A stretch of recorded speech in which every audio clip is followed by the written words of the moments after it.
केंद्र सरकार के बजट 2026 में उत्तर प्रदेश को आधारभूत ढांचे, स्वास्थ्य, शिक्षा और रोजगार के मोर्चे पर कई अहम सौगातें मिली हैं।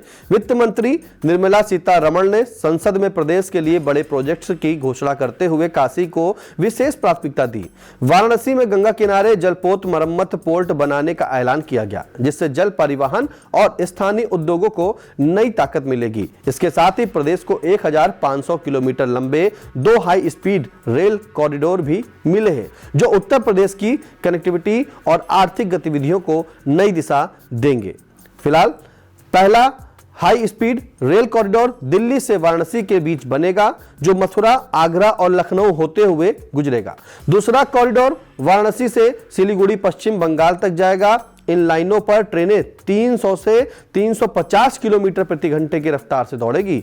अनुमान है कि दिल्ली से वाराणसी की यात्रा महज 4 से 5 घंटे में पूरी हो सकेगी, जबकि अभी 11 से 12 घंटे लगते हैं। इससे न सिर्फ समय की बचत होगी, बल्कि पर्यटन, व्यापार और निवेश को भी बढ़ावा मिलेगा। स्वास्थ्य सेवाओं को मजबूत करने के लिए सभी जिला अस्पतालों की क्षमता 50% बढ़ाने और हर जिले में इमरजेंसी व ट्रॉमा सेंटर खोलने की घोषणा की गई है। साथ ही प्रदेश के सभी 75 जिलों में एक गर्ल्स हॉस्टल बनाया जाएगा, जिससे दूर दराज की छात्राओं को सुरक्षित आवास की सुविधा मिल सकेगी। शिक्षा के क्षेत्र में यह कदम बालिका सशक्तिकरण की दिशा में महत्वपूर्ण माना जा रहा है। फिलहाल बात करें शहरी विकास के तहत 5 लाख से अधिक आबादी वाले शहरों के इंफ्रास्ट्रक्चर पर 12,20,000 करोड़ रुपए खर्च किए जाएंगे। इस श्रेणी में लखनऊ, अयोध्या, गोरखपुर समेत करीब 25 शहर शामिल हैं। छोटे तीर्थ स्थलों के विकास की भी योजना बनाई गई है, जिससे धार्मिक पर्यटन को बढ़ावा मिलेगा। वहीं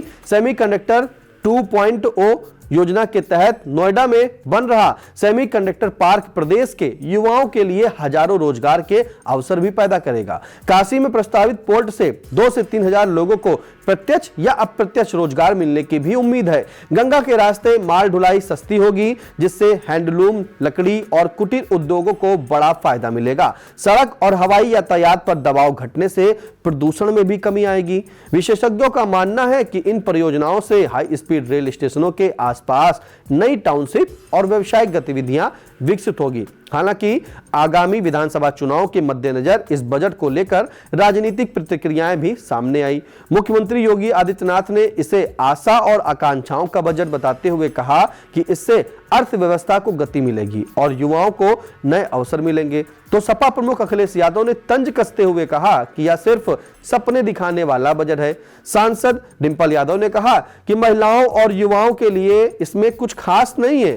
पूर्व एमएलसी दीपक सिंह ने भी आलोचना करते हुए कहा कि भाजपा के बजट में पढ़े लिखे युवा रोजगार के लिए संघर्ष कर रहे हैं। कुल मिलाकर बजट 2026 में उत्तर प्रदेश के लिए बुनियादी ढांचे, स्वास्थ्य, शिक्षा और उद्योगों से जुड़े बड़े प्रोजेक्ट का खाका पेश किया गया है। अब निगाहें इस बात पर टिकी है कि इन घोषणाओं को जमीन पर कितनी तेजी और प्रभावी ढंग से उतारा जाता है, क्योंकि असली बदलाव तभी दिखेगा जब योजनाएं हकीकत बनेगी। आपके लिए खबर लिखी थी हमारे संवाददाता अविनाश चंद्र मिश्रा ने और कैमरे के पीछे हसन गोगा।